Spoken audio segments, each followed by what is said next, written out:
1 কোটি, 2 কোটি, 3 কোটি। বেলডাঙ্গার প্রস্তাবিত বাবরি মসজিদের দানের টাকার অঙ্ক কোথায় গিয়ে থামবে এখনই আন্দাজ করা কঠিন।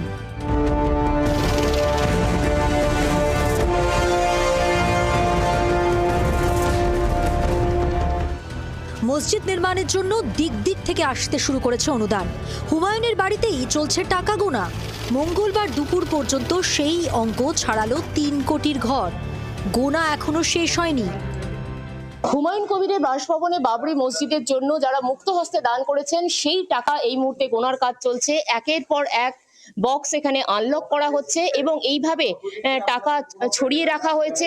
এবং শুধুমাত্র যে টাকা এসেছে এমনটা নয়, অনেকে আবার এইভাবে লক্ষ্মীর ভান্ডার বাড়ি থেকে তুলে নিয়ে এসে লক্ষ্মীর ভান্ডার তারা জমা রেখে গেছেন।